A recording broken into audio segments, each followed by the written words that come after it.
هنربي في البيت تيركس. هل ممكن فعلا في المستقبل بدل ما نربي كلب نربي تيركس، وبدل ما نروح الشغل راكبين عربية نروح راكبين سباينوسورس مثلا، وبدل ما نتفرج على عروض الدولفين هنتفرج على عروض للموزاسورس؟ تخيل كده معايا ان فعلا فيلم جوراسيك بارك يتحقق ويبقى عندنا حديقة للديناصورات. هو ده فعلا ممكن يحصل بجد؟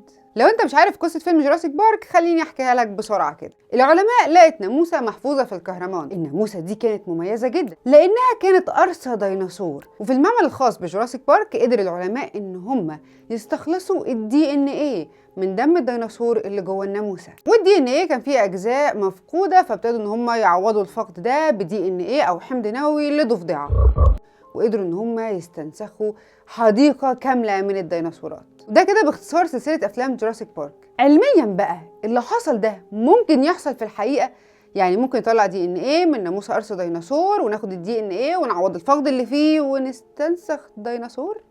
هي جملة واحدة بس هتنهي لك الموضوع ده. الكهرمان ما بيقدرش يحتفظ غير بالقشرة الخارجية أو الهيكل الخارجي بس بتاع الحشرة، يعني استحالة إن أنت تطلع الدم اللي جوه الناموسة فتطلع منه الدي إن إيه فتستنسخ ديناصور، لأنه مش هيبقى موجود أصلا. فكده الفيلم انهار من قبل أصلا ما نبدأ تحليل فيه. بس خلينا نمشي ورا الفيلم. لو فعلا العلماء قدرت إنها تتوصل للدي إن إيه بتاع ديناصور، هل فعلا ممكن نقدر نستنسخه ونعمل حديقة كاملة من الديناصورات؟ لو مشينا وراك وقلنا ان احنا لقينا الحمض النووي للديناصور، العلماء هتبص عليه تشوفوا هل في جزء منه مفقود ولا لا. ولو لقيت جزء منه مفقود للأسف هيبقى صعب ان هم يعوضوا الجزء ده. ليه بقى؟ لان العلماء ما بتعرفش انهي جزء بالظبط اللي مفقود في الدي ان ايه، الا لو عندهم حاجه اسمها جينوم. جينوم ده عباره عن فولي سيت من الدي ان ايه، بالبلدي كده يعني مجموعه او حزمه من الحمض النووي بتاع الحيوان. زي مثلا كده عندك الريفرنس اللي هو ده الحمض النووي الاساسي، فشوف بقى الحته اللي عندك كده ناقصه وهنبتدي ان احنا نعوضها من حيوان تاني.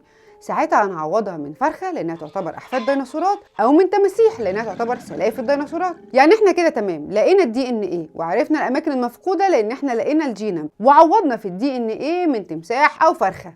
يلا بقى نستنسخ ديناصور.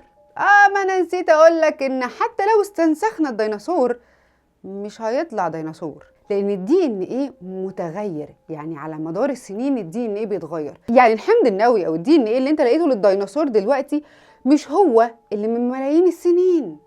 يعني حتى ونقول يعني تغلبنا على كل الخرافات حضرتك استنسخت ديناصور، مش هيطلع شبه الديناصور بتاع زمان. خليني اقول لك بس ان كل اللي قلته اللي فات ده كان افتراضات او كلام نظري. العلماء فعلا لقوا حاجات زي كده. تعال اقول لك العلماء لقوا ايه. اولا اقدم دي ان العلماء لقوه كان من مليون سنه. ثانيا تم مؤخرا نشر ورقه بحثيه بتقول ان العلماء اكتشفوا ناموسه. الناموسه دي كانت محفوظه في ليك سيدمنتس او رسوبيات بحيره من عصر الايوسين، يعني من 45 مليون سنه فاتت. والناموسه دي كانت ارثى حيوان منقرض، ولقوا جوه الناموسه هيموجلوبين. ما طلعوش بقى ليه الحمض النووي يحاولوا يستنسخوا الكائن المنقرض ده؟ الموضوع مش سهل. اصلا اساسا التعامل مع الدي ان ايه لازم يكون بحذر شديد جدا، لان الدي ان ايه بيتاثر من الشمس، من الميه، من التلوث، مفيش حاجه ما بتاثرش فيه.